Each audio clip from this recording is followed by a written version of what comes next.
there's only been one brief Caitlin Clark television commercial. There's very little promotion in stores. There's very little pop-up events. There's almost nothing that links Caitlin Clark, arguably, at least for a while, if not still, the most popular athlete in the country, male or female, to Nike, who built their entire business on seizing people like Caitlin Clark. You cannot make this stuff up. Nike finally unveils Caitlin Clark's first ever signature shoe. The moment they should have had 2 years ago.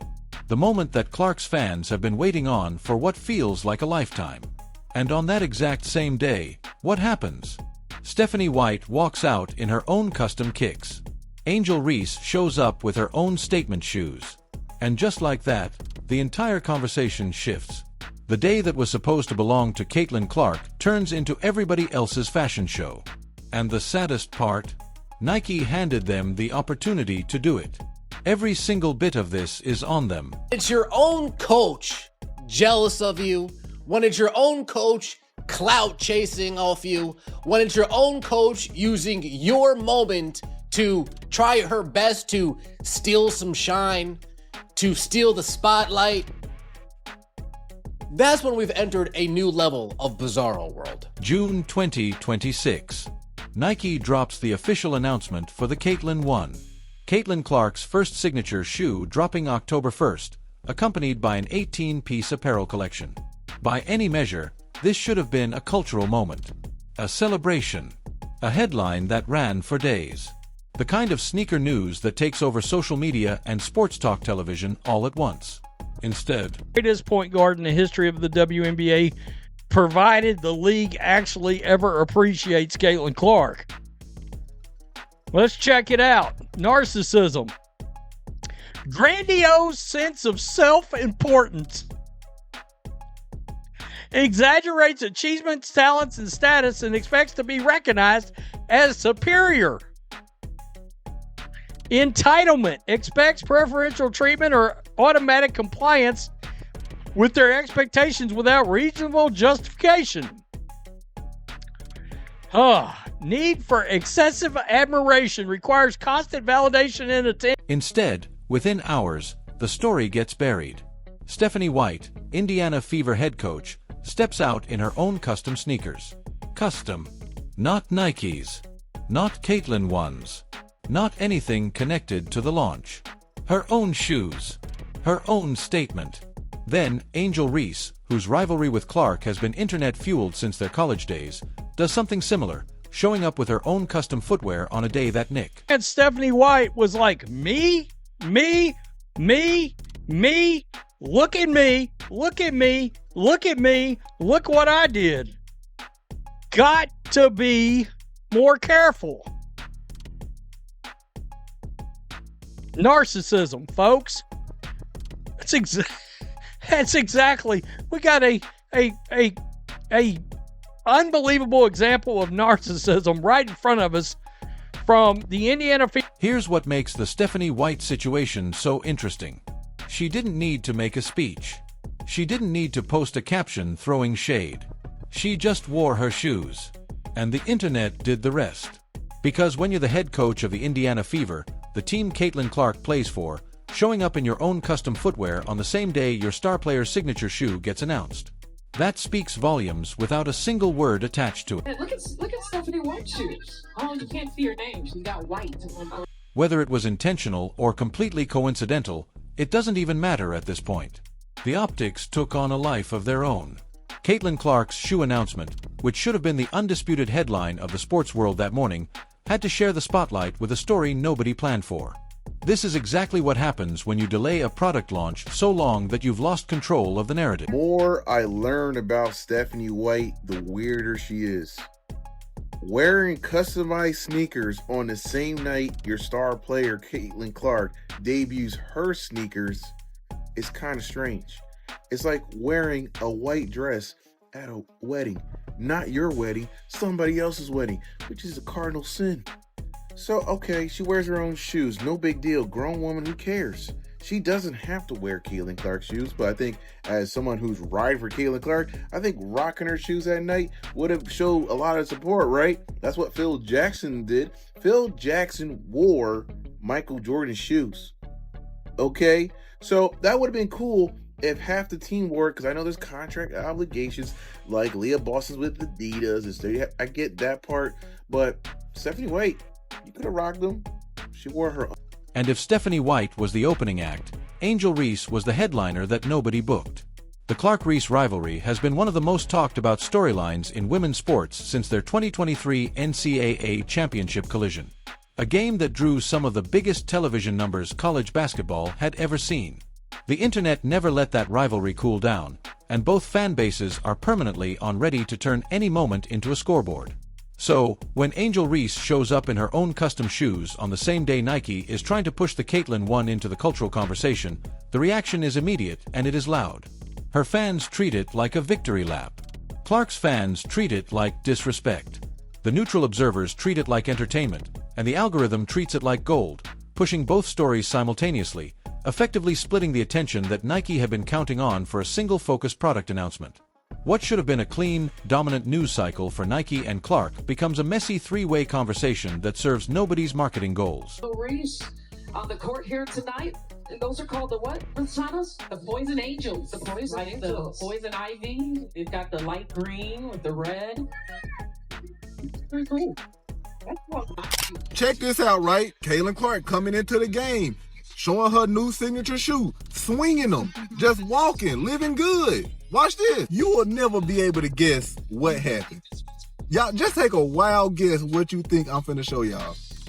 This is ridiculous, man. This is what you call the ultimate coattail riding. Now, all of a sudden, this is what's going on. Is this now? And here is the core of everything. Here is the argument that sits underneath all of this. If Nike had launched Caitlin Clark's signature shoe when they were supposed to, when the world was already watching and already invested, none of this chaos would have had room to breathe. Think about the timing. Nike first signed Clark on a nil deal in October 2022. Music. That was before her junior year at Iowa. Before the championship run.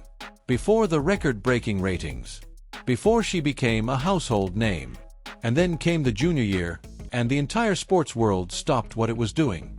Iowa goes to the national championship game. Clark is everywhere. Every sports channel, every highlight reel, every dinner table conversation. The 2023 NCAA Women's Championship game pulled viewership numbers that rivaled the NBA Finals on cable. That was the moment. That was the launch window. That was Nike's invitation to make history, written in neon lights and delivered by the universe on a silver tray. They declined the invitation. Except with Nike. And that's been the weirdest thing. It's the signature shoe is part of it. It's going to come out in October. That's 5 seasons they've had her, and they're finally getting the shoe out. And 4 years and 5 seasons since they first signed her. But it goes into all the other stuff of like, what were we waiting for? Because if anything, I don't know if anybody can reach the popularity she had a couple years ago when she was finishing up at Iowa. Because Nike doesn't get to claim ignorance here. They literally wrote the rulebook on this. When Michael Jordan was drafted in 1984, Nike moved so fast it was borderline reckless. The Air Jordan 1 hit store shelves in April 1985, just 3 months into his rookie season. Nike didn't wait for Jordan to prove himself over multiple seasons. They didn't wait for the hype to settle. They identified the moment, they built around it, and they launched. The result? $70 million in Air Jordan sales in the first 3 months alone. LeBron James signed with Nike before he had played a single NBA game.